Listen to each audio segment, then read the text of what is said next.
Aye, Paul and Showed here, the National Health Service, and where it's all going to end, where it's going just now, obviously, as we all know, it's being privatised, piece by piece, small pieces here and there, but not at all.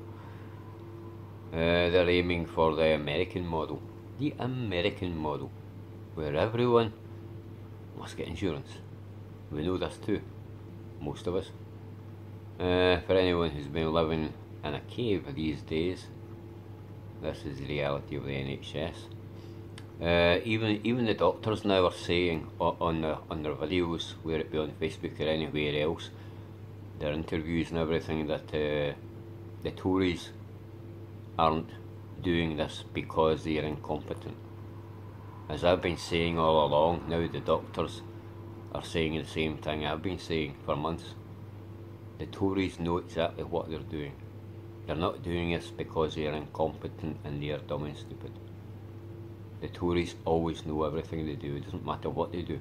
They always know what they do, when they do it, and why they're doing it, and where it's all going to end. They know this too. And as far as the NHS is concerned, the money that's actually being, if you want to call it, pumped into it at the moment, for all there is going into it, it's a managed decline. This is what's happening. It's not, the Tories are not putting money in it because, you know, they're tight-fisted or whatever. They're doing it because they're managing the National Health Service's decline. And they know now, they doesn't know what time of day it is and doesn't believe a word I'm saying. Fuck off, idiot. All the doctors are saying the same things now, on their TV interviews, on their radio interviews, because it is true. It is a managed decline. The Tories know exactly what they're doing. Don't let Corbyn or anyone else kid you on to make you believe that the Tories are stupid or incompetent. No, they're fucking not. No, they're not. They know exactly what they're doing. In the end, this is why Push Doctor, I haven't seen Push Doctor anywhere on the internet for a while, being advertised, strangely enough. It was advertised a few times on TV, then it's all went quiet. But that's part of the NHS now. The NHS has Push Doctor on one of their websites, NHS England. I already had it on Facebook. I showed people it live on video. It was really alright. Push Doctor and the NHS are the same these days. And one person actually tried it on Facebook, and it cost them a ruddy fortune, over £100 and all, just for 2 consultations, £20 each, and the prescription, of course. And it was all done online. So once this occurs, and most people will be doing this, then there will be no more doctors examining you, because they won't be able to, obviously. And you just be telling them your symptoms, and they will be making a so-called, if you want to call it, an informed decision from your description of your symptoms. It's not much better than phoning up NHS 24, really, to be honest, you know, without the actual hands-on approach by the GP being able to do that in his surgery in his office. That's all be out the window. But eventually, anyway, the NHS will be no more at all, gone.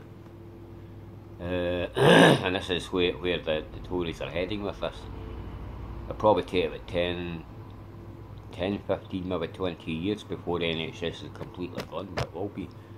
There is no way, by the way, this Tory government we have at the moment is leaving until this has been achieved.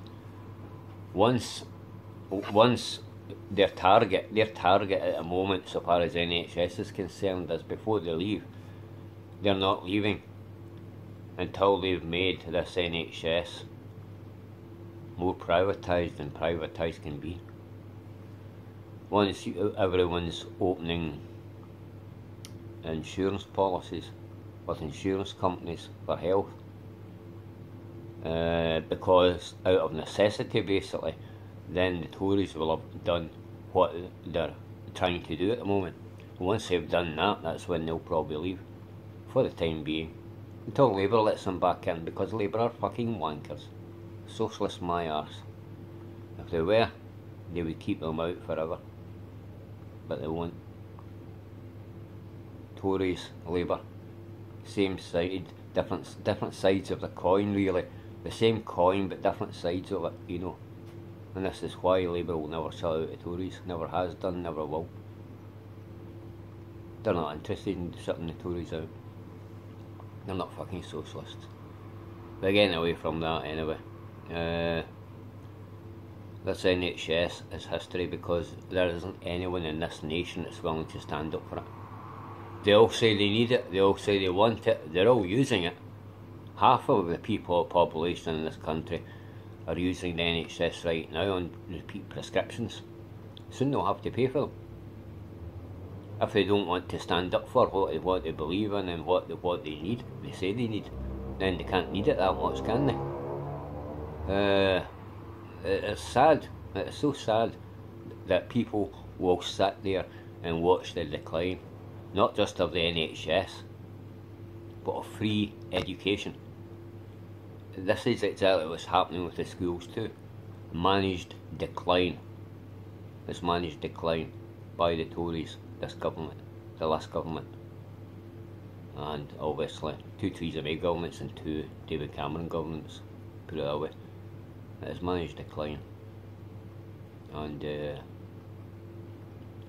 they will actually have people begging for, you know, a fix to the NHS problems. It's going to get that bad, by the way. And they will have people begging, and people will be relieved that the Tories have gave you all, you know, their solution to the very problem they've created with their managed decline of the NHS, and their solution is privatisation. And the fact that you'll all have to get insurance policies out. Most of the money that's getting put in at the moment, which isn't much, the Health Secretary. At the moment, Jeremy Hunt. If he's still the Health Secretary by then, he'll be the one that will be diverting those funds from the NHS to private long-term insurance companies. I ain't joking. I'm deadly serious here. This is what's going to happen. Now you see a really, really sharp decline. You think things are bad at the moment. These Tories are going to have you all begging for a solution, and that's their solution. So whatever you do, don't go begging for any fucking solution. We don't want that solution. Of course we don't, unless we are mugs. And the more people that stand up for that NHS across this country, you know, if enough people stood up for it, if everybody stood up for it, because everybody needs it, your children need it, your grandchildren need it.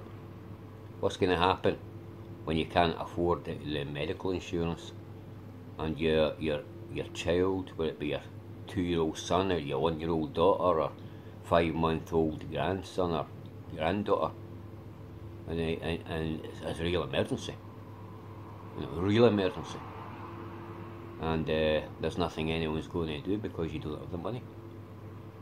What are you going to do then? Then you're going to be sorry you never stood up for this at National Health Service. And don't tell me it's not going to happen, because yes, it fucking is. That's going to happen to a lot of people, and not too distant future. The pretty near future actually. And then people's going to be pulling the hair out of their heads, you know, thinking to themselves, why did I not do that? Why did I not stand up for the very thing that everybody believed in and needed and took for granted? This is the problem. Everyone takes the NHS for granted. You all take free education for granted too, and you shouldn't. It's not there to be taken for granted. It's there to serve you. Free education, NHS, to serve you, serve your children, serve your grandchildren and future generations. But if no one today, tomorrow and the next day, and when we go into 2018, if no one stands up for the NHS and free education, then you're going to lose both. You're going to lose both. What more can anyone say about it? If people aren't willing to listen, they're not willing to listen. See you later.